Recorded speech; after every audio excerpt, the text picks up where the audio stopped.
Ladies and gentlemen, welcome to Black Ambition Media, and we are just here chilling with a couple topics for you guys today. How y'all feeling? It's getting hot. Oh yeah, for sure. I'm sweating. Yes. Ben. But we finna chill out. We finna have a good time. There's a lot of stuff going on in the world. But how y'all doing? It is 7:43 on a Thursday night, and I'm still black, so I think I'm doing pretty good. Amen. Hey, Amen. True that. Speaking of still black, somebody got blacker. Jack Harlow has been under criticism that I haven't seen on Twitter in a long time. Right. They flamed this man up. I need to get some of these names. I was saying some of these names to Dom yesterday, and he wasn't laughing like they weren't funny. But they called Jack Harlow Link Condition, Neo-Colonial Soul, Music Stole Child, Ninth Wonder Bread, Charlie Kirk Franklin, Most Definitely Not, Luca Vandross, Uncommon, White Thought, Hunky, not Tony, Hunky, LL Cool Whip, and Ghostface Vanilla. That is just some of them. Ghostface Vanilla is crazy. It's crazy. Charlie Kirk Franklin is crazy. No, that's Link Condition is crazy. Did you see anti-black? You know, like six anti-black. Did you see the darn? Yes. Yeah. Y'all, I haven't seen black people come together on Twitter like this since the bat with the bus the boat. Montgomery the boat. Oh, the chair swinging. When they got the chairs and started beating. Oh my god. Where was that at? Baton. That was in Alabama. Somewhere with the I think it was name. Montgomery. That was one of the greatest days in Black history, right there. I'm saying, but I'm glad that nigga was swimming. I'm glad we, as a community, were all able to come and recognize the tomfoolery at hand. So was it that the album was that bad? Was it that the album was that bad, or was it Jack Harlow's comments that got him in the waters that he's in right now? Well, just my nigga. Did you listen to the album? My nigga. Did you listen to the interview? I listened. They to were the interview. equally bad. Don't do that, Xavier. Okay, tell me what is worse? I'm not copying from him. I'm on your side. I'm gonna let Dom do the copying. I'm not. Don't do that. I mean, that's not. I'm not a cop. I didn't listen to the album, and I didn't really. I heard a clip of the interview, and I had a conversation with Cayman about it. Yeah, he played some of the songs for me. Yeah. And what did you get from the album? What would you say were some of his inspirations? I thought he was definitely. Yeah, what was his inspiration? Well, Cayman said neo soul, and I didn't get really neo soul. There was definitely. I don't know what the influence there is. Obviously, black music. But I liked it. I thought it was a. Cue up the video, please. The music video. Oh, the music video. I would take you. Haven't seen that as well. I think I showed it. I showed it to him. Because were you not seeing? We're talking about no. We're talking about music. And the hat. It didn't sound like the beanie. No, the music sounded. I like the way the music sounds. Like I thought it sounded nice. He showed me that video, and that was a mess. Why would you do that? What about it did you like? What do you mean? The beanie's fired. I will say that. No, it's not. That's what I didn't like. What? The beanie's fired. Hey. This doesn't sound neo, so I don't know what it sounds like. It doesn't sound neo. We can call it when you're ready to. Somebody got to tell me it ain't him. Like, if you put a white girl in this, right? That would make it even worse. Jack Harlow ain't selling it. I wanna be the one that you lean against. Dom, you telling me that don't sound like unseasoned D'Angelo to you? Why That's what you telling me? Unseasoned. Is it because he's white? Yes. Okay. It's because of the music. Do you guys like John B? I love John B. Don't listen. Okay. So what? I mean, did that sound like that at all? No, I'm just saying he's obviously a different artist, but like, I was just wondering if John B got a pass because John B is obviously not. Okay, black. but I'm saying white. Him being white is not the point. The determining factor about whether or not he has soul. Right. We know plenty of white people who have soul. There's plenty of white people in R&B that growing up we did not know they were white. Yeah. Okay. Then you see the video, you're like, right. You're like, so that actually used to be a thing in music. So unseasoned for white you, people. Unseasoned for you is that the music sounds unseasoned. It's not that he's white. Yeah. Yes. Okay. Yeah. It sounded bland. It sounded unoriginal. The music was good. It was good instrumentation. Musically, it was good. I mean, his singing is his singing, but that's the thing. There's nothing that draws you near to this album and makes you want to listen to it again or anything. You made this complete turn from rapping on records to doing this, saying you got blacker. I personally think if he never had that interview, I don't think the reception would be as bad. I just think people would allow the album to come and go. Like we do with all the music that drops these days and that we don't like. We just allow it to come and go. But for you to say I got blacker, let me ask both of you real quick before you, and then turn into lint condition. Let me ask both of you, because you guys both know how critical I can be of music sometimes, and be like, this all sounds okay. So what I'm comparing his music to is the music of today. Is that not what you're comparing his music to? Because that, as far as like when you say like it sounds bland. What do you sound? It doesn't sound like anything that's not being put out now. What are you comparing it to? Are you comparing it to his music or other people's music? You have to compare it to R&B or neo soul because that is what he's trying to imitate. Right. Okay. We can't compare it to any of the music he's done prior because he was rapping. He was in obscurely hip hop music. So he's stepping into a new genre. I think that's why people are looking at it even a little bit more critically. What are you guys comparing him to now, though? We have to compare him to who he is trying to imitate. He is stepping into the field of a D'Angelo, of a Common, of a Jill Scott. I'm not comparing him to them, though. I'm saying we have to compare him to who is in that field right now. Who are these? Who are the R&B artists? Founding fathers of the right genre now. as well. So who are you comparing him to right now? Because to say he's bland, I mean, he doesn't sound any worse or less than what I've heard out now. Honestly, black or white, I mean, he doesn't sound. There's nobody out now where I'm just like any of his peers where I'd be like, ooh, so-and-so is doing so much better than him. Like, I don't want to listen to him. I'd rather listen to so-and-so than this album. Like, there's nobody that's so much above Jack Harlow. But with me, though, I compare music to music. Okay. I don't compare it to the times that we're in because I do agree, and I think that's a great point that you're bringing up about the state that we're in music. Mm-hmm. What we hear each and every Friday in this oversaturated market, we would think music got better, but music has been on the decline. There have been some years that have not been good musically in any genres, rap, R&B. Like, you have your in-betweens here and there. A pop, I'm in a hit every now and then. There you go. Yeah. But for the most part, I can understand what you're saying musically in the state that we're in. Mm-hmm. When I listen to an album, though, like when I listen to, I'm just thinking of the drops this year. When I listen to an A$AP Rocky, who hasn't dropped an album since 2017, and I was very, very surprised at what I was hearing with, what's it called? Don't Be Dumb? Yes, Don't Be Dumb. I was very surprised with what I heard from Don't Be Dumb. Baby Keem dropped, and I was satisfied with what I got from him.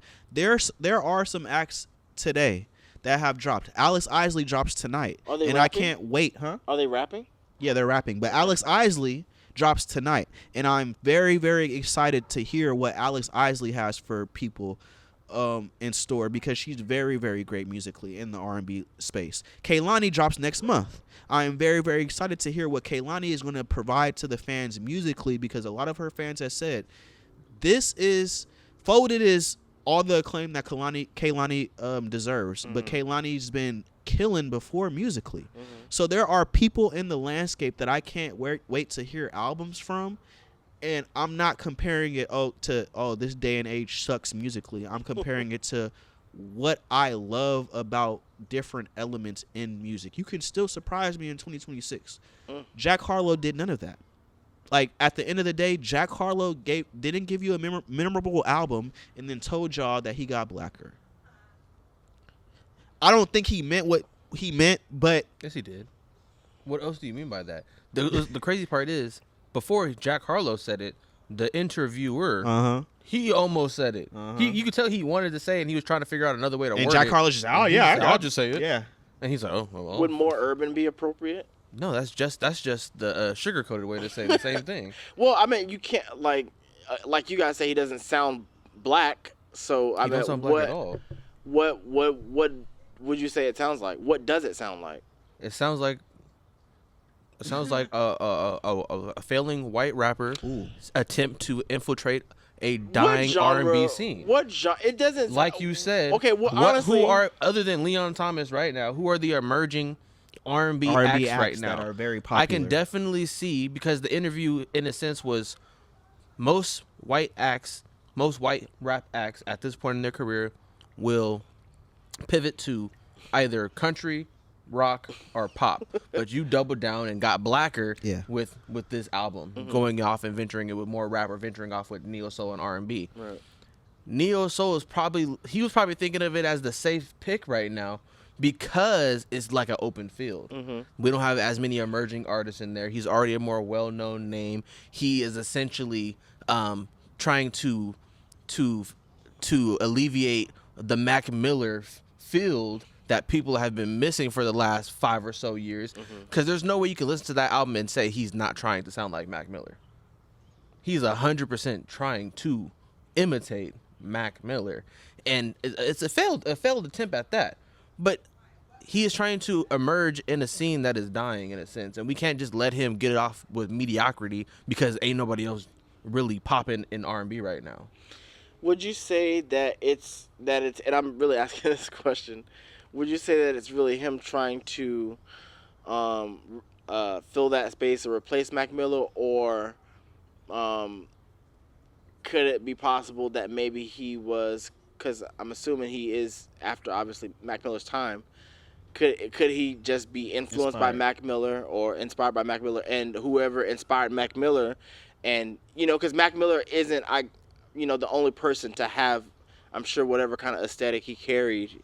He's not the only person to be like that. So I mean, only white honestly, person. Like, I'm he's saying not the white. only. As far as a white act, We're talking. Is that what you're willing to accept? I mean, because again, I'm pretty sure he's not there are people before Mac Miller that had what you would say, like, again, his like aesthetic or personality or style. Like, he's not the only white chocolate dude out there. That was pretty much. I mean, I understand what you're trying to say, but I think when it comes to Mac Miller, is that it was exceptional. The way, yes, it was exceptional, but it was the way that he respected black culture without overstepping. Yes. Okay. A lot of other artists will overstep. Yes. And consider themselves as the arbiter or the main focus of I can answer these questions on black topics because I make this type of music. I'm in that Mac space. Miller, because I make this type of music, I can talk, or I have a certain respect level when it comes to black issues, and Mac Miller was never really the white person to go try and do that. The most unproblematic white person in the culture and in the space. A lot of y'all white people be problematic. At the end of the day, there's a nigga that was not problematic. At the end of the day, that's all it was. Like, and stayed true to the music of it all. Sure. Like, we talk about these main acts and what they did for the love of music. Your favorite artist is Michael Jackson, and I just saw something that said he put up his own money for a music video and a short film because he really believed in this shit, and he did that multiple times. I'm going to risk everything for this music shit. That's Michael Jackson's mentality. That was a Kanye West's mentality when he was making his albums. I'm spending money on this because I want the best product. I want to be the best at music.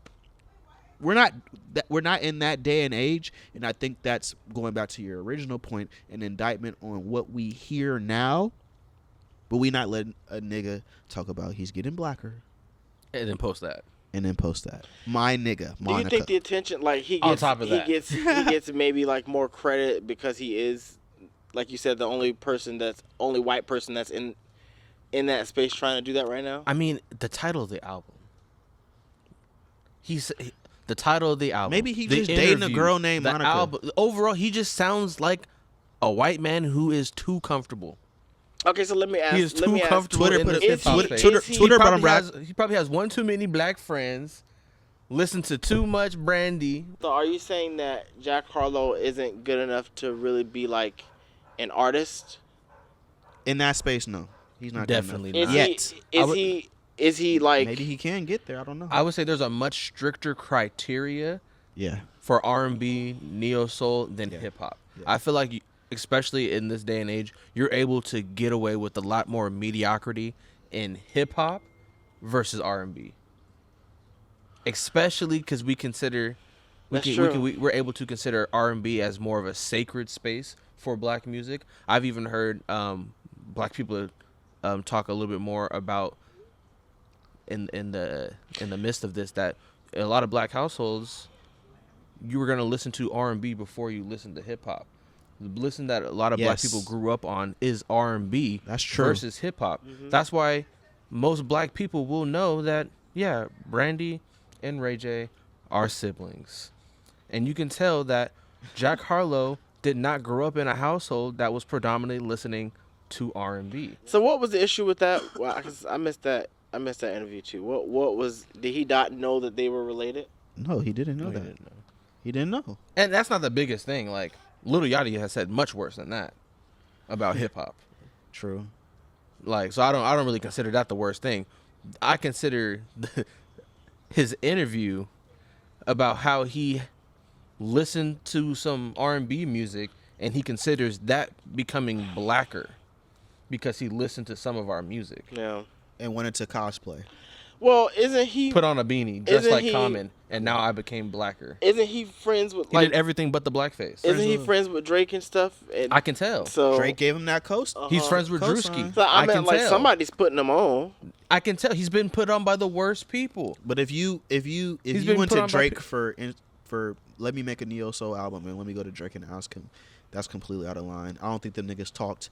I don't think Drake has talked to none of them niggas in the industry ever since what happened to him, the public spanking that he took. I don't think that. I think he just stamped them because Jack Harlow was the new cool guy. Let me put a verse on your album for you. I don't know these niggas' relationships, but I highly doubt that Drake was having any conversation with Jack Harlow about any of this shit. So Jack Harlow is, again, he's not really artist worthy. Would we place him on SoundCloud? Well, he has hits. I mean, go do your hits, and I don't know. I don't know if you're gonna make Somebody this like leap. him. If you're gonna make this leap, Jack Harlow's not selling get in the lab. He's not selling no copies on no hip hop album right now. Well, what was the time song? of Jack Harlow has passed in hip hop. He did pivot. He just didn't pivot to pop. He pivoted to R&B. It was funny because when we first talked about this topic, and I said he didn't go the country way, Xavier said he probably should. He probably should have. He definitely should have. Nigga should have went country. Jack Harlow. His album was so bad. Nigga said he should have went country. What album number is this for him? I think 3 or 4. Yeah, I was at like 3. Okay. It's not too late, Jack. What were the first two like? I mean, his last album. Yeah, his last album was a hip hop album. In my opinion, it wasn't a terrible project. Okay. But people were already dogpiling on him because of other stuff. Yeah. Okay, so let me ask, so was he not?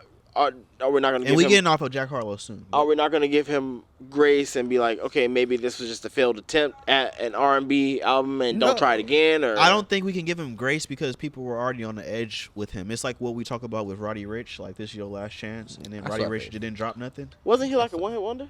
No, okay, I wouldn't say that. I wouldn't say that. He had a great one album, and he has other. Well, he has a great classic one album. And then he has good quality music before that and some after that as well. Okay. But people were just off of him. Like, in this social media era, like, people get off of you fast. Like, we about to talk about my boy LaRussell again. I'm about to slide for my nigga again. He just can't. How? You gonna see. I don't think you can. I don't think I can't say this no more, huh? I think that's done. I think it's done. The ship has sailed. He doubled down on that shit game. We'll get to it. But at the end of the day, Jack Harlow do better. We're moving on. I don't even want to talk about this nigga no more. There's something that I sent in the group chat for you guys. And since we were talking about neo soul is a very, very special genre, I think, to all three of us. We sat down. We created a playlist. We listened to each other. How many songs do we have? I think we had all 30 songs each. We picked 30 neo soul records each, and we sat in Xavier's living room and literally listened to each and every one of the songs to curate a playlist. Good time. It was a good time. It was a good time. We need to do more playlists, honestly. But curated that playlist for our top neo soul essential records. We didn't want to pick like the main records, even though Don picked Golden. But living my life like it. Can I tell you something? What? I knew that song wasn't neo soul. You just wanted to put it on there. I mean, it's neo soul, but I'm saying we were trying to not pick the most popular records. Right, the song that everybody knows. Oh, sorry. Let me tell you, Jill Scott is a staple. Go listen to her album. The new one? Yeah. Oh. Did you guys listen to it? Yeah. Okay, We'll get to it. We'll do it. But I'm just saying, I had to stick her in there. I love her, and I just wanted to aggravate Cayman a little bit, honestly. She was represented. She was represented. Anyway, Raphael Saadiq said something. The great Raphael Saadiq, the legend Raphael Saadiq. And when Raphael Saadiq makes comments about neo soul, about the genre that we all have came to love, like that's probably my favorite genre of music. I love the Angie Stones of the world and the D'Angelos of the world and the Bilaals of the world, and what the Soulquarians were able to do around that time with Questlove and D'Angelo listening to vinyls for hours and hours at vinyl shops, and then making stuff like what the Roots had on their album around that time, and what Erykah Badu had around that time, and what Common had around that time, like and what D'Angelo created himself around that time. Like all these albums came from one time period that was legendary to us, to our people, and to how we felt about music. It's one of those foundational things just in the sound that I have known to love. Jay Dilla was in those those sessions as well. Like we're talking about some of the greatest black producers, entertainers, and musicians that we've ever seen in our culture, all coming to create bodies of work that we herald to this day, 30 years later, almost Classics. 30 years later. Classics. Raphael Saadiq says this: Raphael Saadiq, D'Angelo, and Maxwell are not neo-soul artists. Sorry, but that's the truth. Neo-soul was a term created by one black executive purely as a shorthand. It helped labels internally identify which acts would not require crossover marketing budgets. Those funds were reserved for the pop boy bands. That word neo-soul signaled to executives in marketing meetings these black artists might sell $150K to $350K, maybe $500K if they're really good, and $1 million at best. It had nothing to do with the sound of music. Hip-hop was created by the people. What's y'all take on Raphael Saadiq's comments? And the only thing I would say about the subject, if neo-soul artists truly felt like neo-soul was a derogatory term towards them, I want to stop using the word or the phrase. But then what else do we call that very niche type of music? Because there is a sound and identity under that neo-soul definition. So what do you guys think about those comments? Oh yeah, like you said, I would say he left it very open ended. Yeah. Because if you just want to mention that it was a derogatory term, kind of like he was similar to R&B, how it was race music just to segregate black genres from white music, but we still consider that R&B music to this day because from the outside looking in, it's just a consumer. That's just what you know it as. Similar to neo-soul, from the outside looking in, we just know it as neo-soul. We don't know what the executives are doing just to separate it from that. So it's hard for the viewer to kind of just differentiate that, especially if you don't give us an alternative. So without an alternative, I don't see anybody changing the way they describe that music. Because like you said, we can't just house that under R&B because there is a sound about it that is distinct from traditional R&B music. So it has to be something. My answer exactly like what. Honestly, we've taken it because again we don't know that they're separating artists. Like it happens to be a group of artists that has this sound that has that name to it. And honestly, we've taken that and it's. I don't think anybody's looking at neo soul as a type of artist that's less than like. Right. It's a certain genre of music. So that's all respect to the great Raphael Saadiq. But I think the general listener just looks at neo soul as a certain group of artists who sound a certain way. Have that sound. We've taken neo soul, the term neo soul, like we took nigga. Mm-hmm. And made it our own, it's our basically. Thing. It's like our thing. Like we flipped it. And to that point, I don't know any other names. Huh? I don't know any white neo soul artists. And not to say that they can't do it or it hasn't been done. I just don't know of any major. I would agree. Who's that white girl who sometimes would sing alongside Roy Ayers? I can't remember her name, but I would agree with you nonetheless. And I don't think unless there's a resurgence of neo soul that there's gonna be a name change anytime soon. Yeah. That just might be a hill that he has to die on, unfortunately. It could be a generational thing, like just to, if it happens 50 years I would down love the road. for it. How I would love R&B. genres come back and they try to name it something else. Well, like, we've even talked about contemporary neo soul music. What would we consider those artists to be? Leon for one. Like what? Like a Leon? Like a Leon Thomas? Yeah. What would we consider that to be if not neo soul? I don't want to change it. I don't. There's already too many subgenres, and you're breaking it apart for what? Because it's modern. It's what it is. I mean, and genres evolve. Rock has evolved. Hip hop has evolved. But there's like 50 different subgenres of rock. And of hip hop. And that's just a part of the times too. I guess there's just always going to be. But dude, is it subgenres necessarily and more like has it diverged that much from the initial sound of the genre? It hasn't. But if they're at the core, if there's discrepancies about what they want to be addressed as, maybe if there is a resurgence, somebody is able to take that into consideration. If it happens. And again, I think like Cayman said, it has to be the artist that I guess ultimately say they're the ones. This is something new. Yeah, right. It's something new. It's something that I haven't heard before. I kind of did hear a little bit about them just putting us in boxes, and especially in a genre like neo soul, they definitely put us in a box. But I would even go a step further, saying they can't make music like that. That direct music comes from the soul. And the last couple podcasts I've had, and I've said, music is a feeling. And I'm going to keep harking back on that point because it's what I feel when I'm listening to something that's different. That's a different transformation as a black man right now. What I hear on them records, why I have to play D'Angelo over and over and over and over again when I'm listening to Feel Like Making Love by D'Angelo and I hear the musicality of it all. And what he's doing on those records and the feeling that I got when I first heard that record. The feeling that I got when I first listened to Voodoo or Brown Sugar. It's a different feeling musically. And sometimes I can't describe in words what I feel musically. And neo soul is one of those genres that I have that exact feeling. It's the reason why I fell in love with music, listening to that stuff.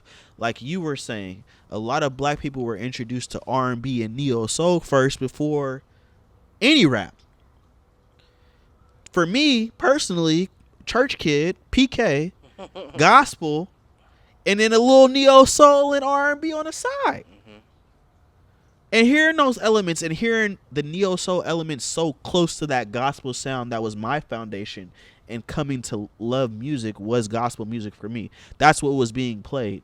That's what I came to love and enjoy. And hearing that neo soul sound brought me back into the church in certain elements with it. So that feeling. Would you say the lack of the fact that we are no longer pulling our vocalists from the church? Yes. It's a direct. It's an effect of Ooh, that. I like that. It's an effect of that, and the reason music is how it is, especially in the R&B landscape right now, you could only name Leon Thomas, and that nigga was a Nickelodeon motherfucking making songs since he was 12, 11 years old, making slaps. He's the machine. He's the machine. Do you also think? Well, one, I like to think about like how you say you've been listening to neo soul since you were young. Has the way you appreciate that music changed as an adult? Definitely. Oh, 100%. Like, and do You feel it more. appreciate it more, Yeah, right? you feel Because it you're more. an adult. Because I think it's like we can all say that growing up, we listened to R&B, neo soul on a Sunday morning when we're cleaning up with our parents, or just we can hear it throughout, whether or not we're driving in the car with our parents or we're at the house. We listen to that because your parents don't want you to listen to all that, the cussing and all the hoo-ha. That's what you listen to when you were with your friends. Yeah. That's what you listen to when you were on your own. Right. So there's always that safe haven, that comfort feel that comes along with R&B and neo soul music. And I think as you grow older, I feel like as you get older, everybody kind of just starts to leave hip hop and kind Go of into funnel that, back yes. into the calmness, the comforting of R&B music. Not to say that we just forget hip hop, because I always go back to hip hop. There you To go. me, Foundation. no matter what I grew up on, That's who I am. hip hop is who I am. Yeah. Will always be my first love, because you're able to accomplish the same emotional feelings in R&B if you find the right artist. And they spitting that fire. And there's just something you're able to do with bars. Yep. that touches my soul Yeah, differently. differently, but in the same way that a vocalist can as well. But I just Ooh, think it definitely does have to do with that. That boy You know, I ain't Xavier the most potted, religious. boy. That boy Xavier potted today. I ain't the most religious. I'm now. I like how you explain that.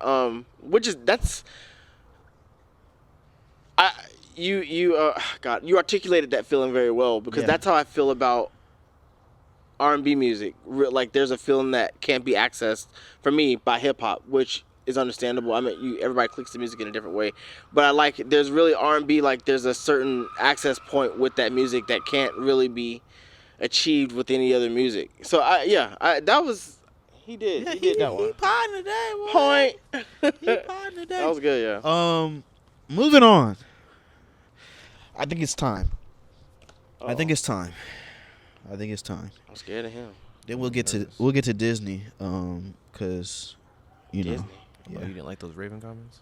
I didn't like none of this. I actually Uh-oh. Twitter came to the defense of Raven, which they should have, What did Raven but do we'll get to it. I thought we loved her again. Ladies and gentlemen, before I was even able to release the first video of me sliding for LaRussell. Shout out LaRussell, shout out Tieta, his manager, business partner. Shout out his backyard. Shout out all the people. Shout out Jesse. Shout out. You gotta restart it now. You can't shout that nigga out and not even address him in the proper way.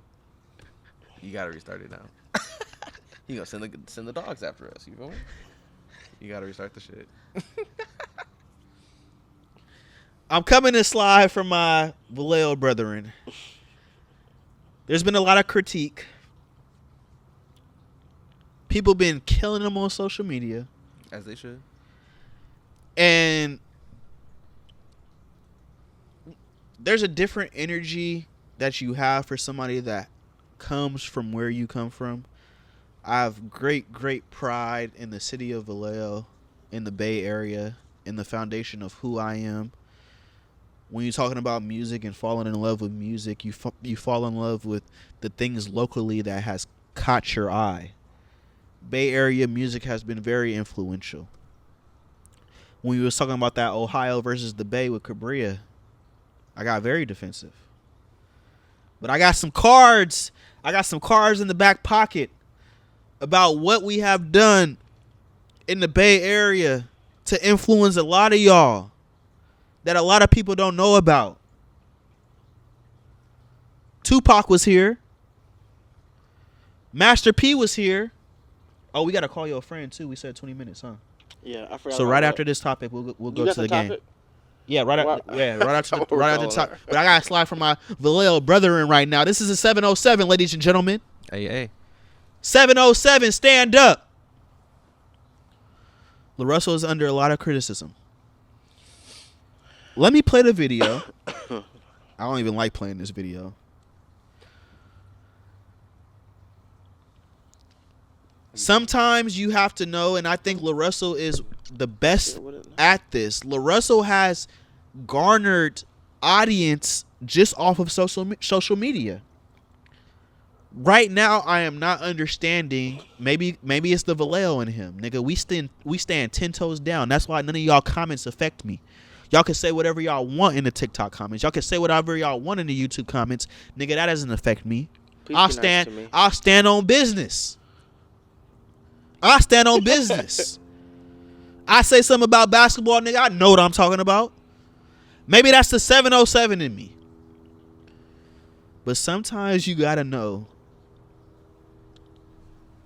when it's time to just give it a break. LaRussell has been under a lot of criticism in the last couple months, signing with Roc Nation. saying the comments he had about Lil Wayne. Now he's getting this national attention and eye on him, and people are starting to not like the positivity. We have to remember that this is a positive rapper. He's not putting anything in the community that is, we deem, poison like some of these other rappers are doing. See, you was on my side last pod, Xavier. Now this video done got you turned. It did. That's crazy, bro. Let's play the video without further ado. Off to my engineer, and he calls me. He said, "Man, you probably shouldn't put this out." Sound like J. Cole. I said, "Why? What the hell happened?" He said, "You know, you talking about Epstein? It's a lot of shit going on." And I said, "Thank you for calling me. I'm finna drop this." That's exactly why we need it.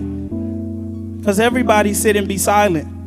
And the goal of an artist is to express the times and discuss, say all the things that nobody else want to say or know how to say. I'm not perfect, and neither is the president. Was guiltier than a nigga hiding evidence. You can't be mad that they heated if you don't let them vent. Even the devil was heaven sent. Even Malcolm was heaven sent. Even Martin was heaven sent. Even Kanye was heaven sent. We all heaven sent. Shout out 707, nigga. Donald too. We all heaven sent. Donald too. Epstein too. We all heaven sent. Adolf too. We all heaven sent. Even you. We all heaven I gotta sent. go after Hitler, nigga. Hey, yo. Hold on. Let me slide from my Vallejo brethren. I would love to hear what you have to say. Let me I have cop. something to say after. Okay. You speaking? Okay, let me never cop. mind. Let me cop. Actually, both of y'all No, after. Let me cop. Let me cop. Let me cop. If you are a Christian, I knew what you were gonna say. I'm sorry. I just knew before somebody said what you finna say to me. hold So, on. This is a Vallejo topic. You said Christian. I knew. If we are Christian, we understand that everything happens for a reason and that God knows all. Mm-hmm. I think in this day and age, in 2026, we are so hyper focused on the things that are going on, which we should be, and I think more people should be paying attention to some of these issues and gaining knowledge and garnering knowledge on some of these topics that are very, very political and important to the reason why gas and eggs is so damn high right now. I think people should educate themselves more. But if you are a Christian and if you are a believer, you understand that God, everything in this world comes from God. Everything. The trials, the tribulations. And sometimes I think people forget who's really in control of this. Who's really in control of this world? I'm about to start preaching in it. I'm about to start preaching in here, sliding for LaRussell. God is in control. No matter what's going on. Our ancestors have been through worse. Xavier and Dom. Yeah, I'm bringing y'all ancestors into about it. to lose us all our subscribers. Cayman. Hold on. They walked out the door. God sends struggles for us. How do we react to them? The Holocaust? We all heaven sent. Hey, yo. I'm not going to lie. I Okay. saw the funniest video. They were like, straight up, I don't think he knows what heaven sent means. So let me just ask y'all. I'm not the most religious. Hey. I'm not the most religious. So as my black churchgoers, what does heaven sent mean in the black church? Because I have the definition on my phone. What does heaven sent mean in the church? What does heaven sent mean? How is it used in the church? Because the when- definition of how when God's got a blessing. God's got a blessing with my name on it. Amen. Yeah. That's what the definition is too. Okay. So what's the definition of heaven heaven sent sent? describes something often an opportunity that is extremely fortunate yet unexpected, but arrives at the perfect time. Does that sound like the Adolf Hitler. Epstein files? Not even Epstein files. Jeffrey Epstein himself. Adolf Hitler. Current Kanye West. The devil. Or you, because we came after that. Or you. I obviously didn't know the definition. Actually, I did know what the definition of heaven sent means. But I'm getting real sick and tired of these fake woke pseudo intellectual J. Cole types who think because they know some buzzwords that they are the arbiter of peace. You know how arrogant that man sounded when he was like, my producer called me and said not to post this, and I said thank you for calling me, and gave us the Wiz Khalifa laugh, and then proceeded to drop one of the worst tracks, worst songs, worst videos to ever grace God's green earth. That was terrible, Cayman. Everything from the song structure to the lyrics in itself. Why did I go after Hitler? Even you? What do you mean, even me? I think I'm a little bit better than Hitler. I mean, I don't think I'm better than anybody, but maybe Hitler. Maybe him at least. And then, what did he do after that, Cayman? After he got destroyed on social media, kicked in on social media, he posted a video of him walking down the block, barely even paying attention. Arrogant again. I am the arbiter of truth and peace because I'm a Christian. I'll let y'all handle that one. Barely even looking at the camera and says, I didn't think niggas would be that slow. This is J. Cole? A J. Cole type. This is LaRussell. This is LaRussell. Vallejo's own. He proceeded to post a video saying, I didn't think niggas would be that slow. Because like Cayman said, I'm just trying to say that we're all God's people. But that's not what you're saying. Because again, you used the word wrong, brother. So my take is, I think they're saying exactly what they mean. Let me say, no, please, because I agree with you. But what I don't like about what a lot of Christians say, and again, I have this, I always want to be respectful to my friends' parents. I have this exact same message of what you're saying in my inbox, and I have not gotten the chance to reply, but my answer would be the same. God allows people free will. Humans have free will. These tribulations that we have are because humans have free will. This isn't God saying, oh, war, disease, war. We have, damn well, we have the technology. If we work together, we have the capacity to probably cure every disease in the world right now. Our problems are our own. They're not God. God allows these things to happen, and then he probably sits back and watches how we handle them. Judgment Day. If that's what you believe, that's what we're being judged by. How we've treated each other, and I get what you're saying, because a lot of Christians will say people react emotionally, yes, as opposed to how they're supposed to act like Christians. Right. But God also knows that we're gonna act by emotion. Yeah, we're supposed to live by his word, but also the Bible has been shaped to human standards. It's been changed. I don't want to go into that, but I'm just saying, like, people are acting emotional or Christian not like you can still be a good person with or without the Bible. So for people to be like Adolf and Trump were sent by God, no. Adolf and Trump are products of humankind, not God. God created them, yes, God allowed them to be here, but who they decided to be, and God knew that, who they decided to be was of their own volition, and what other people, white men mostly, have allowed them, and bad people in general, you're the product of your own choices, not God. And how he's blessed you, how you've taken those blessings.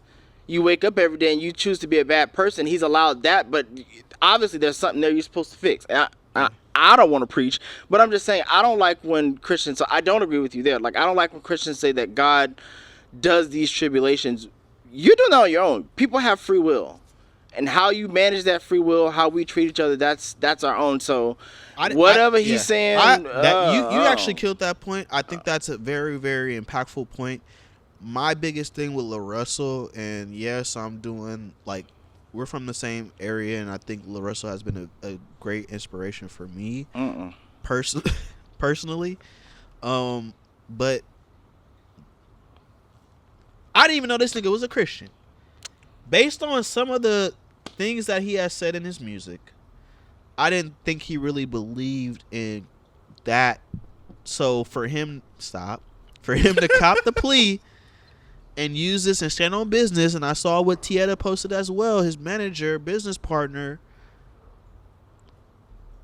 I just think that they need to understand and take criticism of what they like. The internet, yes, it's not a real place, but them niggas could be making a point at times, and I feel like he just missed. He totally missed the mark, and for you to stand down on, like, double down on it, like, is he a Christian rapper?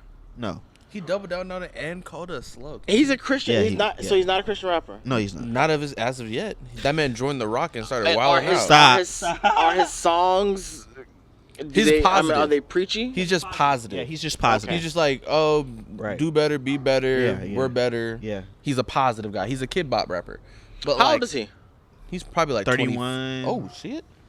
Yeah, we're 27. You nigga. check his age. I thought How he old was is- like 'cause I mean, 25. Nah, he's like 4 years older than us. Oh, I didn't know that. Yeah, he's like 4 years. Too older. damn kinda old crazy. to be talking about Adolf Hitler was heaven sent. I mean, we at this point, even if that's what you think, like, read a fucking room. Why he put Martin Read Luther Rome. King and Malcolm X after the devil? Like, even if you're an artist, yeah, you want to express yourself. Artists be killing me. Like, don't get mad at your audience when they don't want to. If you know your audience, or you supposedly know your audience, you're the artist, Right. and they don't agree with what you said. Like, maybe you, the artist, have done something fucked up or said something fucked up. Not everybody in your audience is wrong, or your fans are wrong. Should have listened to your producer, dog. Should listen to. At the end of the day, he Give should that man a listen. raise. He should listen to his producer before I Adolf was was even heaven able to sent. slide for him the first time.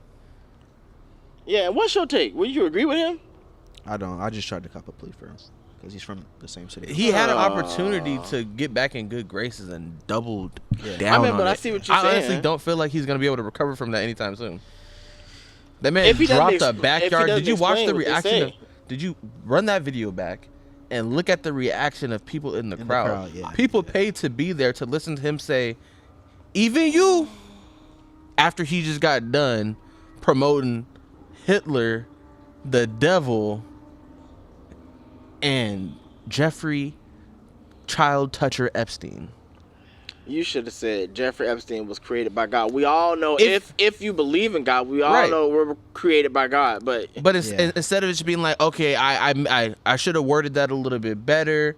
Maybe I was trying to use some provoking names to get you to think about some things a little bit deeper, but maybe that was not the right time during a Trump administration, during the Epstein files that are being covered up with a global war. Maybe it's not the right time to be using these people's names. If he wouldn't have used Epstein, if he wouldn't have used Trump, I don't think people would be this upset about it. If he would have just used the devil, I don't think people would have been as upset about it because that's a little bit more understandable. Everybody knows that People story, understand, yeah. yeah, the devil's in there, he got kicked out, blah, blah, blah, because he thought he was hot shit.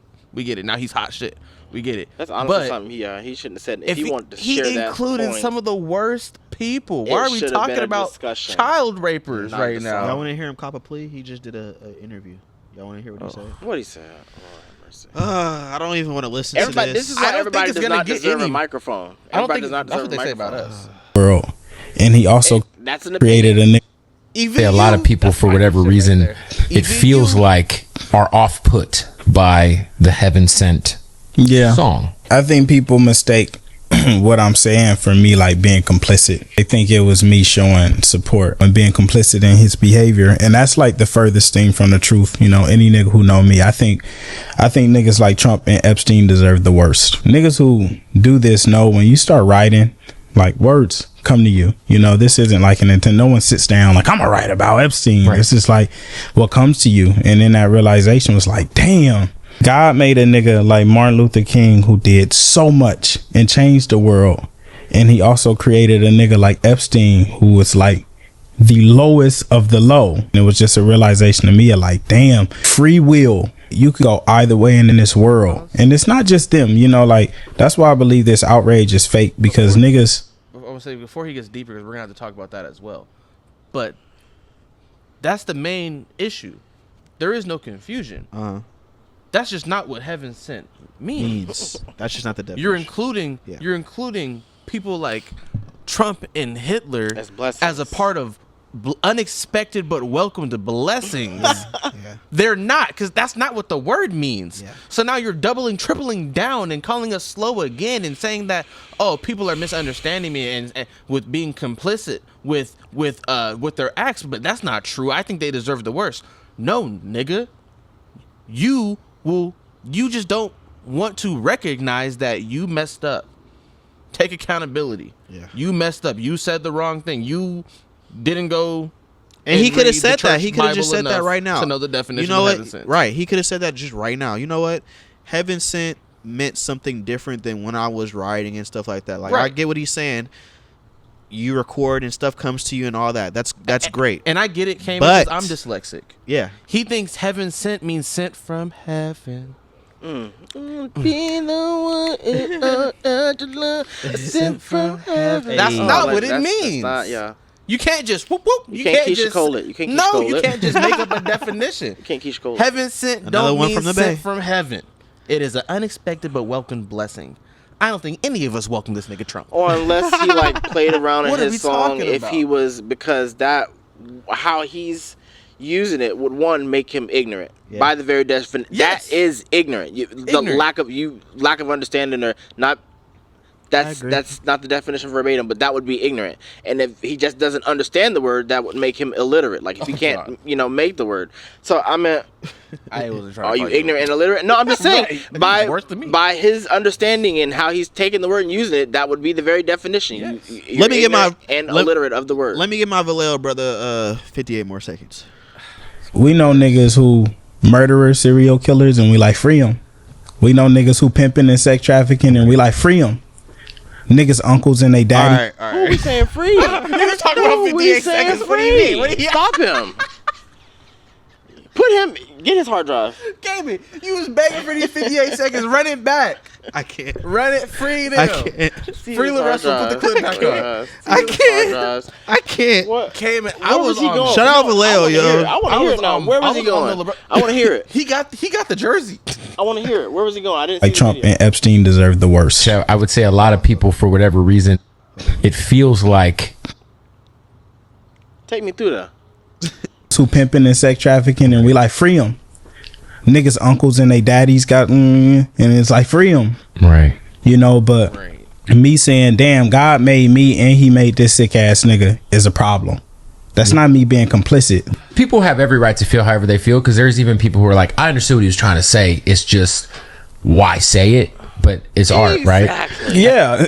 Right. Even in the verse that's posted, I say I'm not perfect and neither is the president. What's guiltier than a nigga hiding evidence? I'm talking about them. No shit, yeah. I just think even the devil was heaven sent. That's not complicity. That's just like, this is the real world. What's guiltier than a nigga hiding evidence? That's me saying these niggas guilty. Niggas have said and done far worse and still got support by the entire world. Motherfuckers love it. I agree. Hold on. I agree with that. Niggas have did far worse. Don't cop.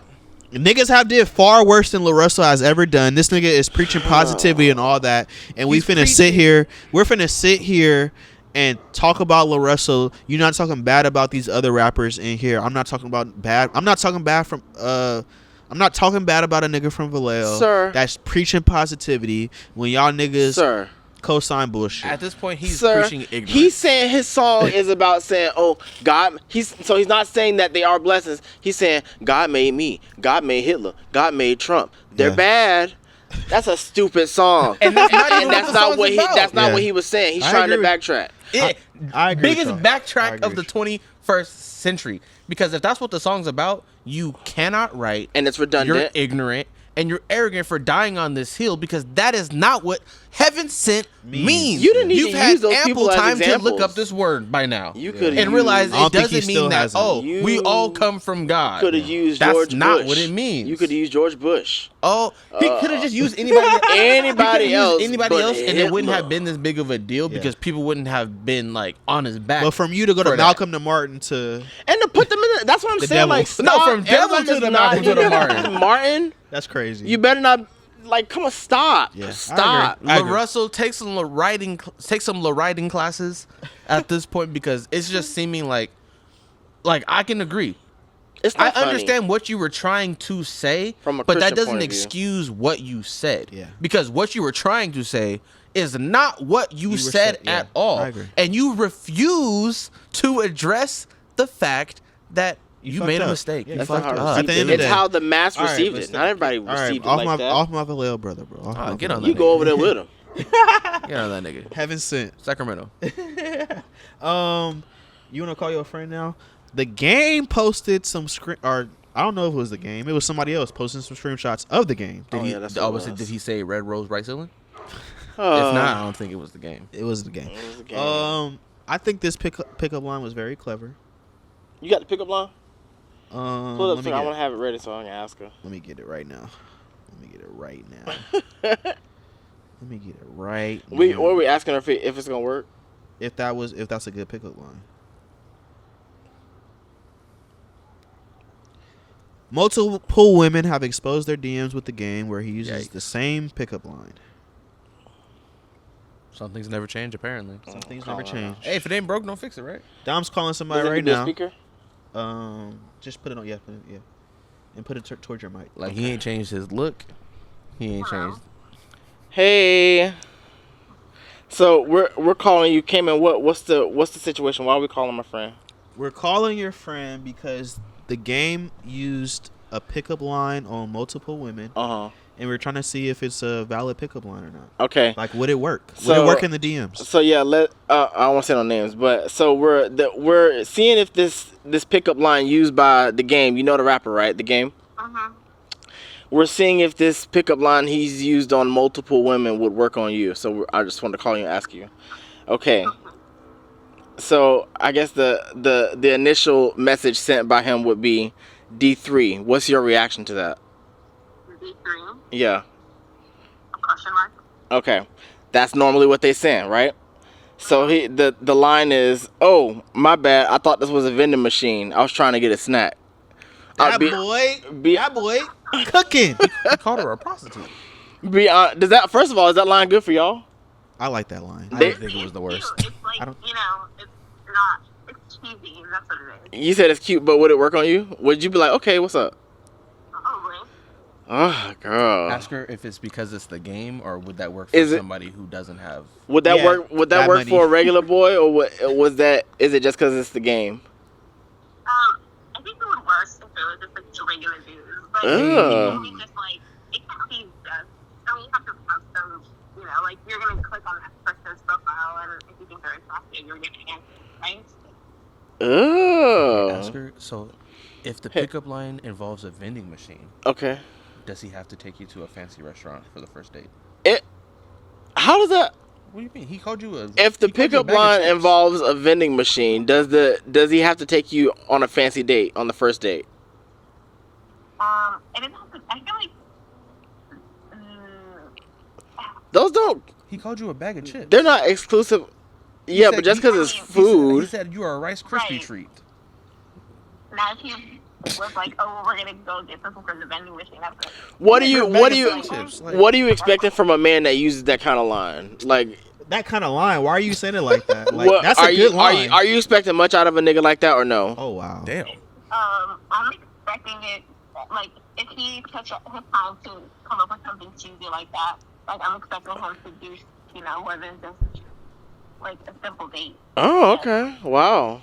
I guess the game on something there. All right, Game is on to something. Put He us used on. that. He used that for multiple women. I think that. Did he really? Yeah. Yeah. Like at least five women. They At posted least. screenshots. Yeah, Yeah. at least 5 women. Oh, wait. Definitely more than I mean, five. it worked. It works. But apparently. it works. It works. I told you that's a good pickup Did he line. switch that up? He switched it up. Sometimes. he Yeah, it was switched like up. F3. It was like.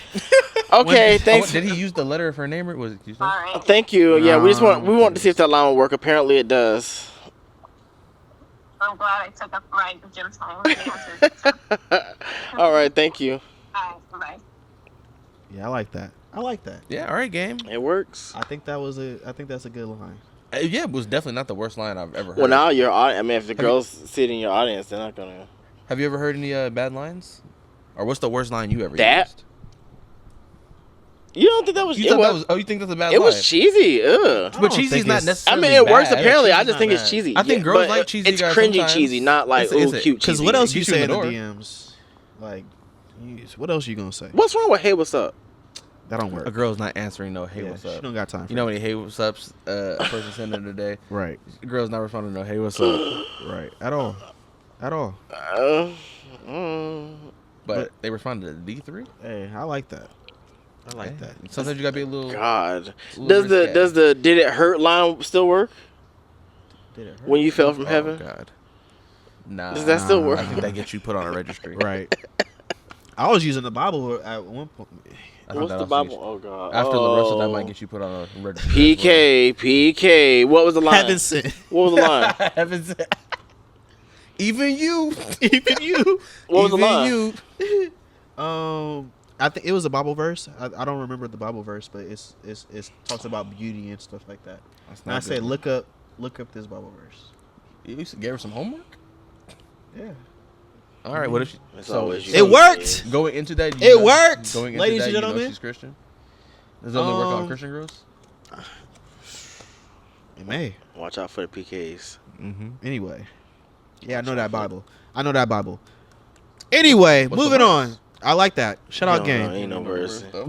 Probably something from Psalms. Raven Simone claims Miley Cyrus does not belong in the Disney Mount Rushmore. Quote, oh no, not Miley. Love you, Miley, but she came after. Not Miley, it's me, Hillary, Shia LaBeouf, Lee Thompson. Did you watch that full interview? I didn't watch the full interview. Okay. And I don't know if this is the 20 or 25 year anniversary of Hannah Montana, but 20 year anniversary of Hannah Montana, but Best Damn. of both worlds. Chill it out, take it slow. Then you rock out the show. You get the best of both worlds. Mix it all together, and you know that it's the best of both worlds. So Don't make me actually laugh. I will be seated, ladies and gentlemen. I will be seated. I need to see what they're gonna do with this. Mm-hmm. But do you guys agree? First, I like how Twitter came to the defense of Raven Simone. Mm-hmm. Maybe the best actor Disney has ever had. We're not only talking about That's So Raven, but we're talking about multiple films that Raven was on. Raven at 16, 15, 14, 13, even when she was on The Cosby Show, had some of the best acting that I've ever seen in child star history. I think Raven is a staple. Raven played like 4 or 5 different people at 16 years old with that episode when she visited her family on the farm and all that. Like, Raven is very, very talented. Do you agree with her that Miley Cyrus does not belong on the Disney Mount Rushmore? Initially, no.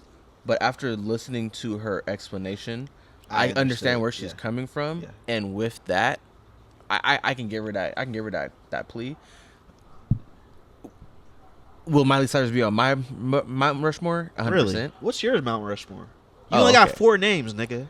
Yeah. And I don't know if Miley deserves to be on that because I'm putting the Cole twins on that shit. But do they take up 2? That's count as They take up one. They They count. take up I would say one. they count as 1. They count as 1. Raven is definitely on You my get- Mount Rushmore. I don't know if I'm putting Dylan and Cole on my Mount Rushmore. Okay. Who's your Who- 4? I don't who know. yours? Who's your 4? I will definitely put Raven. I'm gonna put Miley. I'm gonna put Proud Family. What's her? Kyla Pratt.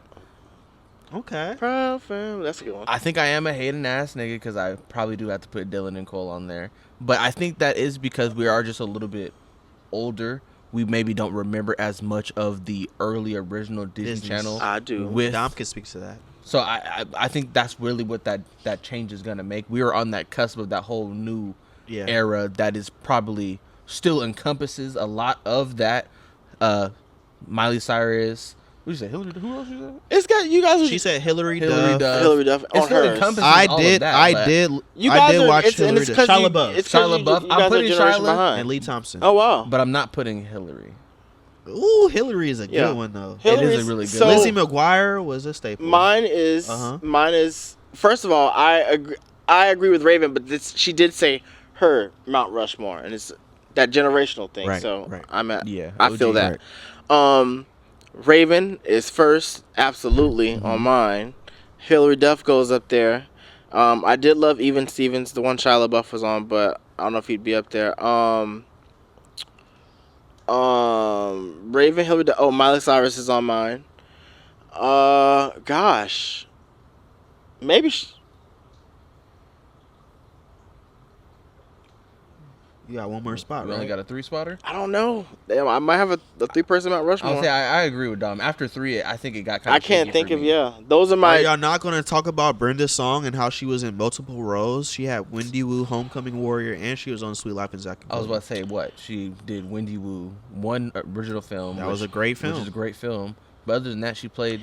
I mean, I guess I was no. If I could put like a symbol, then I'd put like for the DComs, because I was a DCom kid. Like, I watched every Disney Channel original movie up to a point. Okay. But yeah. You gonna put the side character up on the Disney Mount Rushmore? Because she had one original film. If that's the case, I'm putting Johnny Kapahawa on my shit. What are we talking about? Like, that Mount Rushmore gonna look I real think different. I would take the cast of High School Musical and make it one just because I. So does I would say I would Zac put Efron, I would say Ashley Tisdale maybe deserves to be on there because as well. she's on Phineas and Ferb as well. and High Phineas and School Ferb, Musical. Sweet Life, High School Musical. She has multiple. Put her things. on there. I just want to think about the people that have multiple things. If The I'm biggest impact. biggest impact. If I'm thinking about my list and I'm glad and I want to. Oh my God! I got my fourth. Okay. I want to get her name. Christy Ray Romano, Kim Possible. Okay. Yeah. She was also on Even. Sorry, Christy Carlson Romano. Was she on Even Stevens? Or Stevens? She was his sister. Oh, okay. I think her name was Ren on that one. But yeah. I'm not mad at that. That's not a mad. Yeah. But she's not on. If I were to have to Call me whenever you need me, baby. Call me. We're talking about theme song Mount Rushmore, maybe. Kim Possible. I mean, that was one of the early Disney Channel animated That's shows. definitely early on. I was elementary. That would be playing when I was getting ready for school. My millennials know that. Yeah. Yeah. She goes up there. If I were to, let me do my Mount Rushmore 4. Miley has to be on there. Miley, she's a staple. But I would say Raven, and I'm glad we all said Raven. Miley. I think Raven's on everybody's, honestly. It has to be. Raven, Miley. I liked your Kyler And Pratt. Miley. I liked your Kyler Pratt, but Kyler Pratt was doing other stuff other than Disney. But Proud Family, bro, that's a class. That's a classic. staple. I have to put the Cole Twins. And then my fourth spot might go to Ashley Did you watch it Tisdale.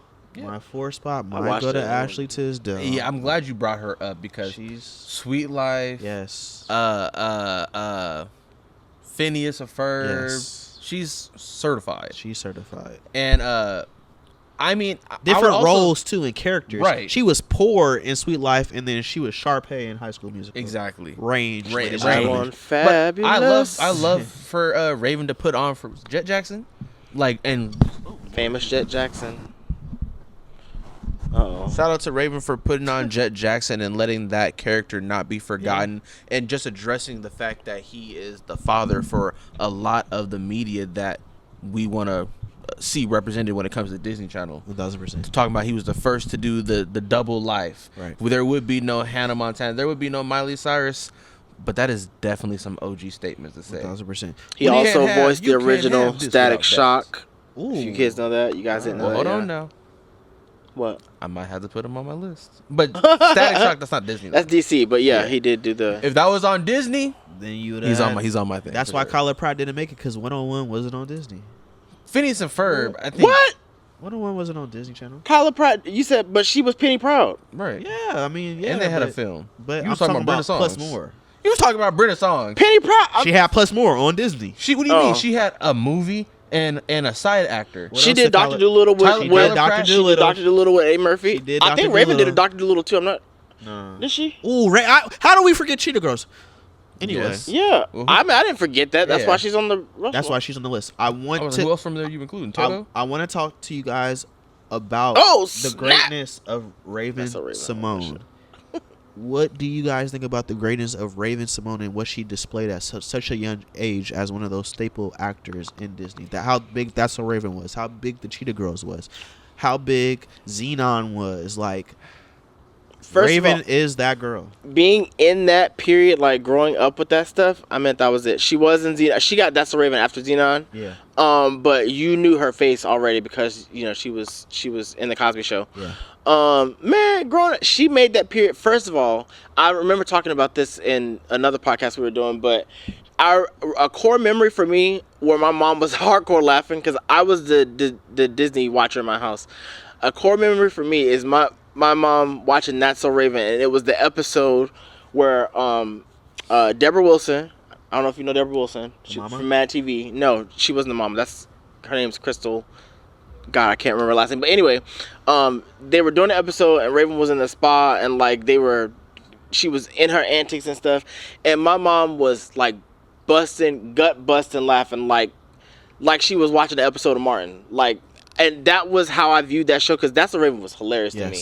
Yes. Raven, just during that period, she was doing her thing. She was carrying Disney on her back. Yes. I meant like Raven was doing. I remember at one time, the That's So Raven empire was worth like $400 million, or that might have been Raven, but that was because of That's So Raven. Like Raven had Disney on her back, and then if you look at the episodes, you'll see her name is executive producer in the later episodes, and then I think she directed a couple. Like Raven, she really grew she called there. Eddie a nigga. I missed that one. Oh, that's a good one. Where she did that at? It was like some end credits. I think Eddie would. He would tell you that he's a nigga though. That was You see that was such a lovely cast. Corey was great. Like everybody Amazing was great cast. in that. Yeah. I remember like how you saying your mom was laughing. I remember my auntie saying that she will just watch That's So Raven by herself. Like for a show to transcend Age. Yeah. and be what it was, right? Like and what That's So Raven will focus on. They focused on black issues. They focused on telling us our history. They focused on that episode where the manager was racist. They focused on so many things, and how she enacted multiple characters on that show. Oh my God. Raven Simone is one of the most talented actors, Hilarious. especially being at that age. Like Hilarious. Her of all comedic time. timing, her Yes. pockets, man. Yes. She was hilarious in that show. I don't know if y'all watch it. Y'all, if anybody knows me, I actively still watch Disney Plus. Okay, I use my subscription, and That's So I'm Raven. about to watch That's So Raven tonight. That's So Raven is one of my most viewed shows. I mean, it's Still comedy. It's actual comedy. Right. Like there was no certain audience. What's your take on Raven, Xavier? One of one talent for Yes. sure. I'm definitely not talked about enough when it comes to just the longevity of her career. One of the only shows I could say that, like y'all mentioned, one of the only shows that I could say my parents didn't watch because they had to just sit there with me. Like they willingly they was enjoyed watching it. it, Like, yeah. they thoroughly enjoyed watching That's So Raven, and one of one talent. That's really from vocals to just acting, different range of different ages. Yep. It just She deserves her flowers. she deserves her flowers 100%. And then the spinoff of Raven's Home, which was pretty decent as well. She Also, just- fun. didn't Did you get to watch watch it? that. yeah, I watched Oh it. my I God, it didn't was watch all funny. of it, but I definitely watched it. It was hilarious. But what did you do? Yeah. but did y'all see the clip of Orlando Brown where he was Oh like, God. He said, "What about no, but he was like, basically kind of what we said, but just more graphic. That Raven's over here on this podcast. He needs to get away from this. She needs to get away from this white woman over on this white woman doing podcast. She needs to go act. She needs to go use. She her need to get back in the talent. lab." Yeah, he basically said you need to get back. I agree. To your magical Shit. pen. I agree.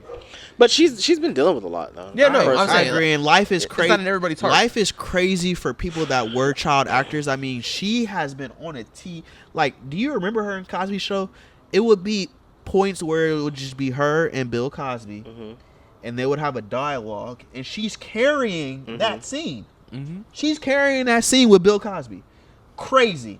Her character, how she would say things, even at that early age, is something that I herald. You couldn't help but put your eyes on Raven-Symoné even back then when she was 5-6 years old playing that character. It's got to get tiring at some point. Yeah. So we've seen doing it since 5 years old. Yeah. So I don't. No matter how talented she is, I don't put it against Raven for not wanting to be a prominent actor right now. She's earned that rest period. Yeah, she's definitely earned more. And she hasn't lost her mind in the public eye. And she's very, very put together. And I think, she had her. There was that little moment where she said she wasn't.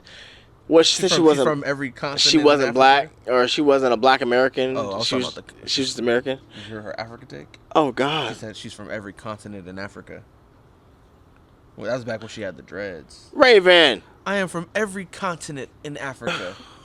So she definitely has some slip ups, but compared to Orlando Brown, she got that Disney tutor education. Yeah, right. I mean, she's been a child actor her entire life. Yeah. So I mean, we love Raven in the community, though. Love Raven. We love Raven. That's big sis to me, honestly.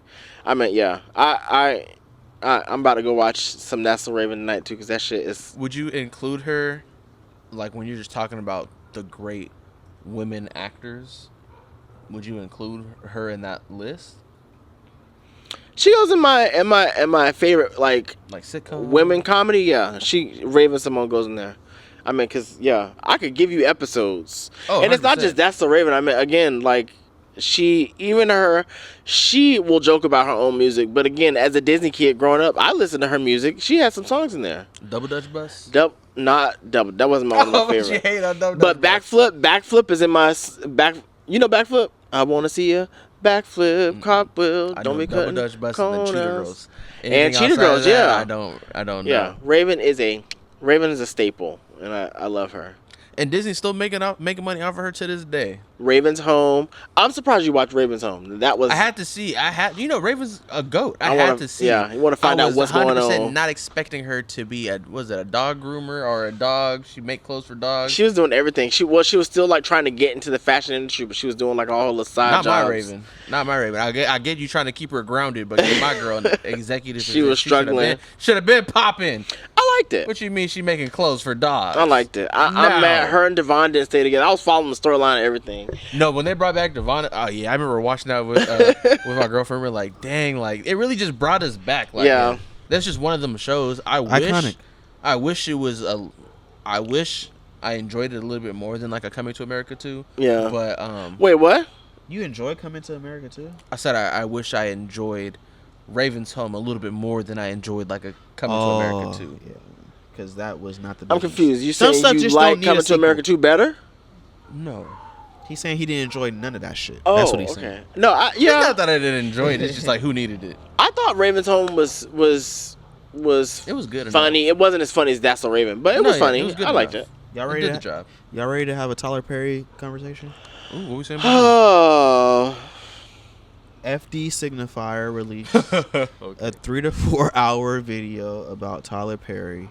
I think he made some good points, and I think the biggest point that he made was who's underneath Tyler that's going to take a mantle and do anything. We've seen this black man gain all this wealth throughout the years, and I think Tyler Perry's story and how he did it was unlike anybody other in our space. I mean, he relied solely on black music, or not black music, but black people in the church, and garnered that audience and maximized his earnings, his profit, and his potential on that audience, from doing plays to becoming the movie star that we know and love him to be in the black community. But there are problematic things that Tyler Perry has done throughout the years that nobody seems to want to say anything about. FD Signifier did that. We've seen him go at many people and create great bodies of work effortlessly on YouTube that people have enjoyed. When you can get somebody to sit down for more than an hour, more than 15 minutes damn near, on YouTube and listen to something and give the history, I think it was a really great documentary. I know he said he really didn't have a problem with Tyler Perry, but these are some of the things that he's seen. What did you guys think about the video? Did it change your perspective of Tyler Perry at all? I know it did for me slightly. just some of the information that I didn't know, but it made me think. And when creators make you think, I think that's the best thing. What did y'all think about that video? I agree with you. I wouldn't say it made me look at Tyler Perry in the grand scheme any differently, because I could say we all in the community probably have a good idea of the type of person we consider Tyler Perry to be based off of the media that he presents us, the light that he tries to portray our community as. But it did make me think a little bit deeper, because I really don't involve myself with, I don't really involve myself with Tyler Perry outside of the Madea franchise, outside of Meet the Brown, outside of like the black media, the central Tyler Perry media. So when it came to his production studio in Atlanta, outside of knowing that it existed, I never understood the magnitude, the grandiose of the entire studio. There is not a studio in this country bigger than that. There is not a single person with more power in that industry when it comes to what they want to put out, the ability to put out creativity, whatever they want, than a Tyler Perry. But the fact that we keep getting different variations of him in a dress, him in booty shorts, him in a wig, him as the main star, him as Beyonce, him as the focal point, him essentially stealing jobs from black women. It just made me look a little bit deeper at why has it taken so long for somebody to say something? For someone, not even just to say something, but why has it taken for us so long to notice that Tyler Perry, with all this money and access, has not put nobody on? That was the biggest point for me. What is a film that he has funded that he did not star in, or he's acting like Birdman? Tyler Perry, Birdman. If he drop a movie, he is in it. Executive produced, written, produced, directed. He has movies that he hasn't been in. I think the one with Taraji, I forgot what it was called. Oh, Snap, whatever it was, the Netflix one. It was really big. I was just talking about Acrimony. Acrimony was another one, really good. Any ones he does with Taraji are good, but I'm just saying. Before you go, FD Signifier did say that he didn't like the Why Did I Get Married. I think that Why Did I Get Married one was a very, very first good one. one. Yes, the first one. Good. I liked it. So he was copying. I liked it. Yeah. But anyway, go ahead. I think we all love that one. Yeah. Yes.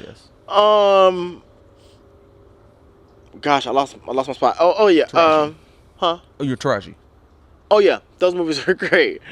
I think Tyler Perry has, like you were saying about the variations, there's just like Madea started out as that because nobody was there was no man in a dress getting away with playing the role of Big Mama, that traditional grandma. Like there was no social media around doing that. So and he was growing his plays at the time. That's what he started with. So from what it has evolved to, because he himself said a while ago that he wouldn't always do Madea, that he would stop. And then I think he said that his mom told him before she died to never stop doing Madea. But how do you do that? Like, today's audience isn't going to watch what we were watching in 2001. So, I don't know. I think he's doing what the audience allows. I mean, maybe obviously outgrown his time, is what you're saying? Maybe he has outgrown his time. For who, though? Because somebody's consuming it. Yeah. Still. Somebody all is those consuming Netflix it. movies, and I would agree that some of the Netflix, they're not good movies. Like they're not well written.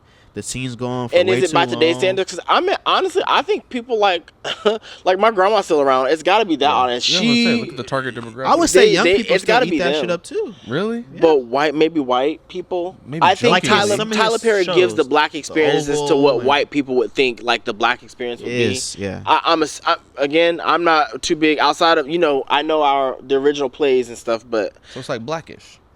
It's a show about black people for white people. Ooh, wait now, not Blackish. Don't do that one. I love that show. It's a good show, but it's an entry point for white people into black culture. I think it's a safe entry point. Yeah, it's a safe entry point for white people into black spaces without being too overt. If I can digress off of that, when you gave that look of disdain, I mean, is that can we not portray black people in that way? I feel like it'd be wrong to say that there are no black families like that.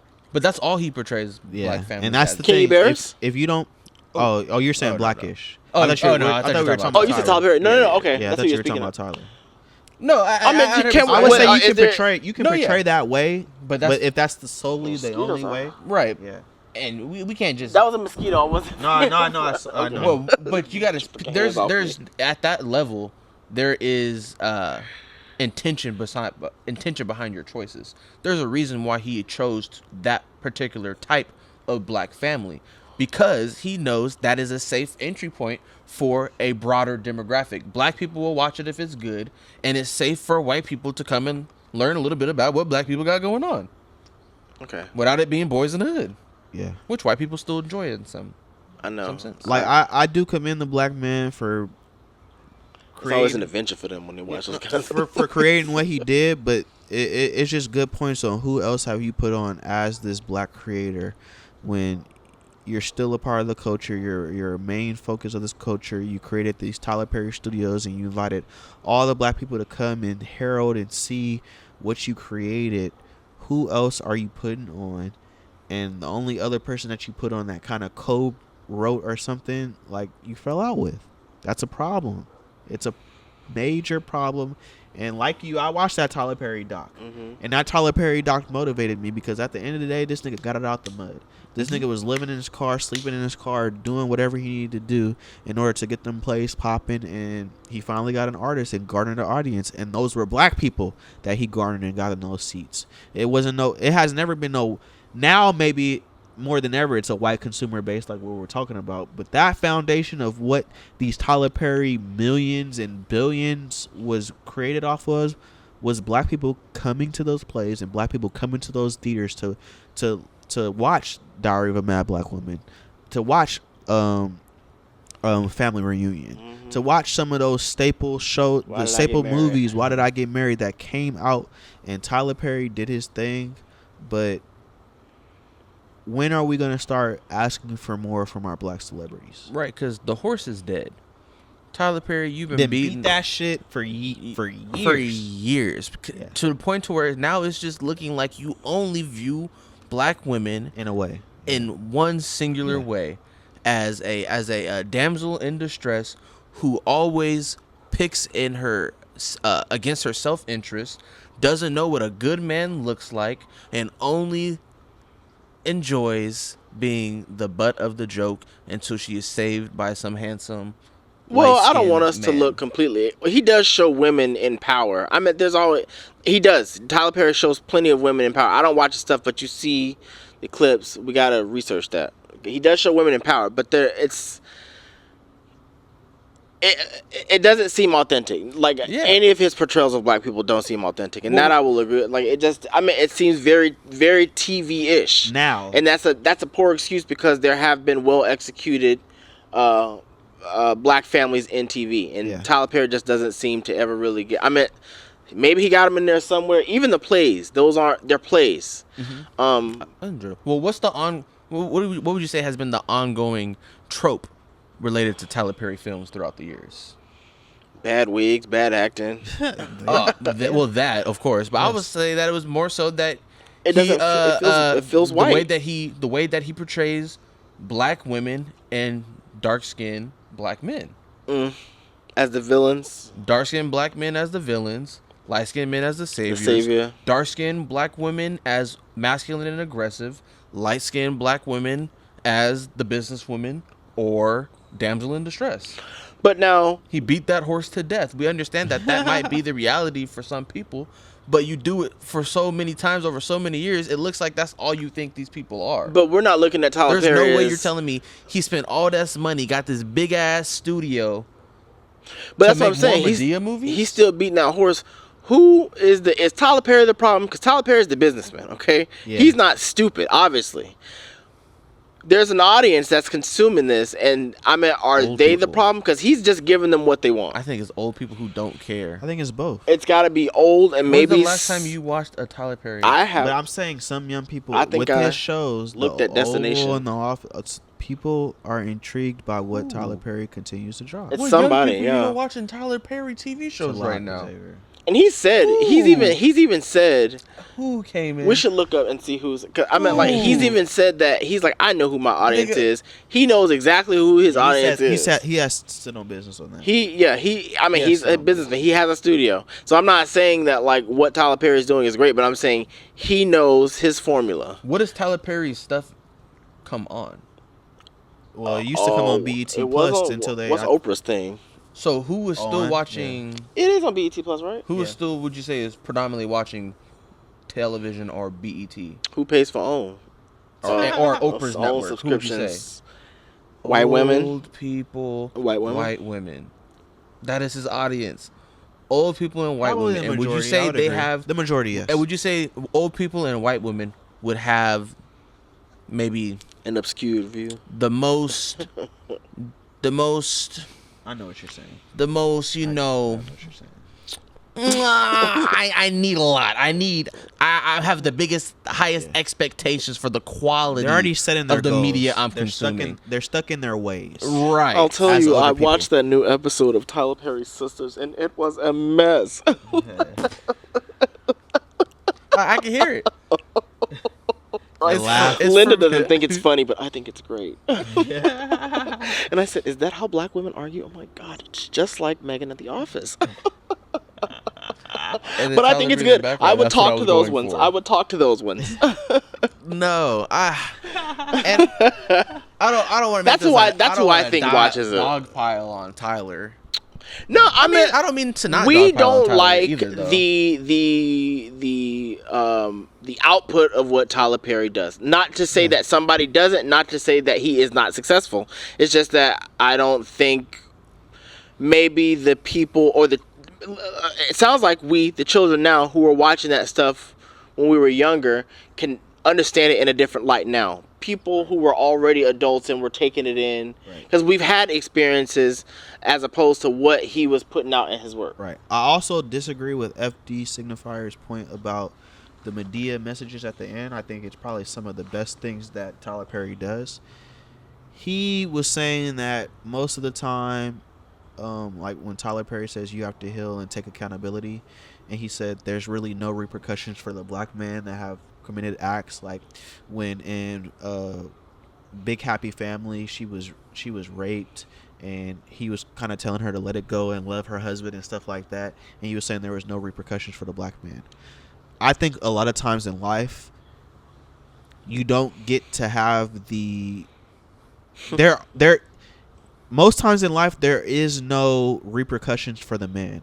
Like if you had the crazy uncle that touched a kid or something like that. In black families, there's no accountability for some of those people. No accountability. And I think that Tyler Perry tells a great story of when you have trauma and when you go through some of those things, don't ever expect a sorry or something from those people that have done wrong to you. You have to be able to move on in your life going through some of those traumatic things that you went through. And I think he does a good job in the Medea wisdom part of the show, telling people like, hey, you got to celebrate yourself, you got to love yourself, and you have to love the people that are trying to love you throughout the traumas that you have been through, because you're not always going to have accountability with those people that have done harm to you and your family and stuff like that. Now maybe he can tell a story of them actually coming creating accountability for some of the people that have did heinous things to their families, but I don't think it's bad necessarily in him having those wisdom moments of like, what's in you, you're gonna have to accept what's in you and live with that. I think those are very, very powerful messages for some of those people that may be trying to garner that little bit of I'm sorry from people that I've hurt them and trauma. I think that was the only part of the doc that I didn't really agree with FD Signifier and Why Did I Get Married. But other than that, I mean, hey, Tyler, I think a lot of people just have qualms with him. Who have you grown? But it's a split. It's just like maybe a lot of black people question like, why do you have to show black people in that way? Yeah, what main actor in a Tyler Perry film have you said went on to go get national notoriety? Tamala Man. But that wasn't because of Tyler. Yeah, Taraji was already Taraji before Tyler even. I think honestly, Tamala Man, Tamala and David Man, they're the biggest two that came out, and, and they're still in a niche in the Tyler Perry sphere, but they've kind of bubbled. If they step out, you know them. But you don't really know anybody else. So was she a gospel singer before that? Yeah. Well, she sang gospel, but now more people know her because of Tyler Perry. So they sang with Kirk Franklin, and so still in the shadow of Tyler Perry. Still in the shadow, I would say. Yeah, well, they're definitely connected to him. I mean, they're in all his stuff. But I'm like, if they're on daytime TV, people know them the most out of Tyler Perry's world for sure. But so nobody, nobody basically. But I think. We did it, y'all. Like y'all potted the hell out of today. This was a great pod. Gave y'all some commentary. We went up, down, everywhere. Jack Harlow, That's So Raven, wherever. I'm finna go watch me. I'm really about to go watch some episodes of That's So Raven. I don't know. That kind of just irritated me though, because how has Ryan Coogler contributed more arguably to the black community than Tyler Perry? I agree. Who said that? I said. Really? What has Tyler Perry really given us? Inspiration. Oh, so that I can't. He gave us hope. How you can't make money. You can't become a billionaire Tyler off Perry, the back of black communities and black dollars only. How we receive Tyler Perry I know for me and Cayman. I don't know if you must have grown up watching him. Yeah.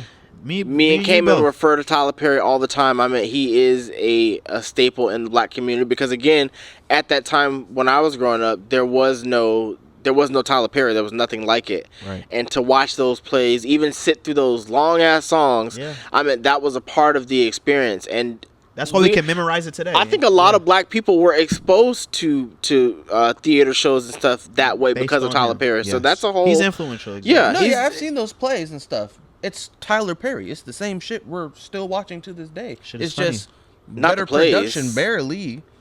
I prefer the old stuff. His plays that he did on stage. The old stuff was not. The old stuff he had fire and ambition. It was raw. Yeah. Shit just seems very corporate. There you go. And bland. So just a watered Jack down. Harlow. It's still Tyler Perry. It's just a it's more corporate now version of what he started off as. Yeah. So he hasn't grown. He hasn't offered us anything different than what he gave us. He has in the very evolved, beginning, but I would not say grown. Hope. Yeah. So I'm saying, Fruitville Station, Black Panther. I'm still not rolling. Sinners. I'm not rolling. I get what you're saying, and we can not arguably. We can have this conversation in 10 years. We can say that Ryan Coogler. Let's have this conversation in 10 years. I would say more. Why did I get married with Michael B. Jordan? Why did I get married? No. Yeah. I think it's just I because you're not old enough to understand. You're not old enough to understand the impact of those things at the time, and that's just what that is. Like if you were around to understand that impact, I think you would consider it more. Diary of a Mad Black Woman. Yeah, but do you really understand the Tyler Perry impact? You know that black people watch it, but do you understand? I don't think. He was telling the story of the forgotten black woman. But I don't think he necessarily had the same experience as us too. Yeah, he was abused. He was sad. But I'm saying. But see, if that's how you're taking it, though, then you know it's not like you don't really.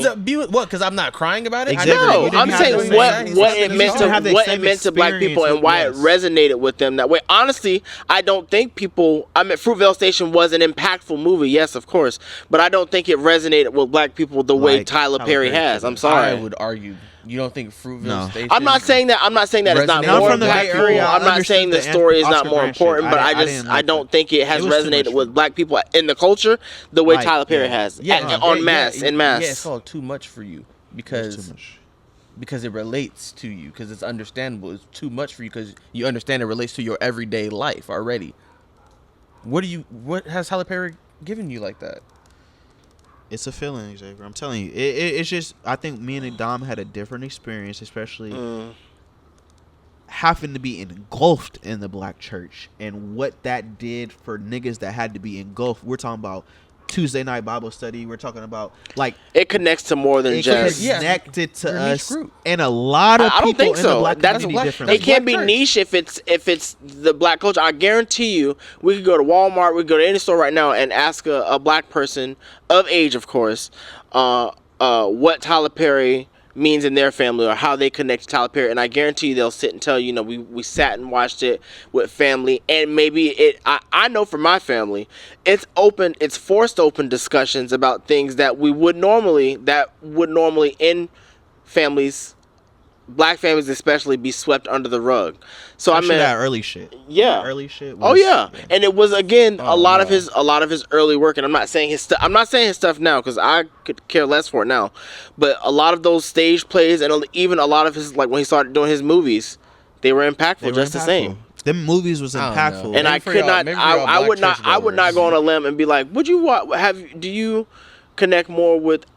I don't want to say I didn't say connect more. I said more. Yeah, I don't want to say just connect more. Impactful for Yeah. black culture. Because y'all I are see still where you're talking, going, but I'm saying y'all are let's still have that talking about conversation one, in 10 years. I can't No, explain because it. y'all are still talking about one niche part of black culture, the impact in the black church. That's not the entirety. I of don't the think black that's community. niche. I think it's That's I niche. think That's it's black people in general. That's a black I subject. I don't it's just think the you, church. I don't think I that think could it's be. just the church. Yeah, I don't think it's just the church. I think it's more black people because he went on like we're talking about a billionaire based on black dollars. Like, we're back to hope, bruh. What has he done with them black dollars? No, what I'm So are we saying looking is at? That's not there's impact. been multiple people. You can't just say it's a niche following when this nigga is a billionaire. Well, I heard he's good. You know how and much money the church has? But his Tyler What do you Perry. mean? It's a lot. What do you mean? It could be a niche group. No, When it's Why the did I get church. married? It's the Wasn't a church. his niche? studios. Why did It I could be a get niche married? group Wasn't when it's a the black? church. Why His did I get studio- married? Wasn't black. What Like do you it mean? wasn't a black church film. That wasn't a niche film. He's already acquired the money. He can go do a couple other things that Well, he wants to do. So that's influential still. His money- Let's have this conversation in 10 years is all I'm saying. Because what Ryan Coogler did with Sinners and the deal that he brokered with that, the business dealing that he brokered with that, he's going to start getting into those conversations with the likes of a Tyler Perry. Let's have this conversation 5 to 10 years Tyler down the line. Perry's studios are in I don't know, we can have it in 10 are years. in the heart of Atlanta. So And let's you- just say and it'll be Tyler very, Perry Studios I'm is saying- an economic boom for and Atlanta. Tyler Perry has employed a lot of black people, even though we're In saying Atlanta. it ain't. And would you say within Tyler Perry's entire career, the conversation between him and Ryan Coogler is really not that far when we're talking about just 3 movies? Are we talking about his Ryan Coogler has made arguably the same I impact see what you're saying, I'm just on not- black culture with 3 films, and he doesn't have nearly the access. Ryan that Tyler Coogler Perry also has. has Black Panther 2 under his belt, and the Underwater Mexicans was beating our ass. Hey, but you know what he still has to abide to that Tyler Perry doesn't have to? The white power structure. I don't think Tyler Perry has to That abide is by the white exactly- power. And that's the exactly biggest part the of being point. influential, though. Exactly the point. That's He the does- part of being he has the influential. That biggest goes influence. against He your doesn't point. gotta. He doesn't got to listen to the white people to put out a true message. He still decided to put this bullshit out. I agree. Ryan No, that's Coogler true. got to listen to the white man and still gave us still gave Sinners. us Still impactful gave us shit. Black Panther. Still gave us Black Panther 2, even though we got beat up by the Mexicans. Still gave us Fruitville Station. We don't Michael know B. what Jordan constraints just Ryan got Coogler. the I don't think Oscar. Ryan Coogler has so many constraints now, No, he especially has as a proven Maybe director. not Right now. A lot of Now. not right now, but a lot of studios Coming up, once you yes. prove yourself as And a being in director, as a director, a lot of studios will be like, okay, well, we trust you. So I mean, and I also think Tyler Perry obviously sits above any kind of power constraints. He's a billionaire now. He has the studio. Yeah, but also I think so maybe they've achieved it. Tyler Perry had to get it out the mud. So did Ryan Coogler, but Ryan Coogler is. Tyler Perry more influential because it was based on black dollars. That's I'm sorry. but we have this conversation in 10 years. It'll be different. Maybe. Y'all, Probably. I don't know, bro. Y'all, just like Steve Harvey, I understand you love lived Steve in Harvey. your car. I understand that's how it began, but we get it. The same way that J. Cole still be holding on to the no features on 2014 Forest Hill Drive, we get it, bro. That was 10 years ago. But if you give me, Tyler Perry has had at least 5 2014 Forest Hills drives. That's the difference between him and J. Cole. But I'm getting out of here. It's late. We did it, y'all. We did it. Shout out to I y'all. don't know. Y'all didn't sell me on Tyler. 10 years, bro. We'll have the conversation. Okay. No. I'll read the ChatGPT answer off We- screen. we're not I just doing want to that. sum it. Yeah, off the chat. off screen. Off Off screen. screen. It's Off been screen 20 though. years for this Tyler Perry. Off screen. I'm Thank coming you to my guys for conclusion. joining us. Bye. This is Black Ambition Media. I watched with Hope the you mics. guys enjoyed us. The mics on the tape to the side of their face. Peace. Doing the player.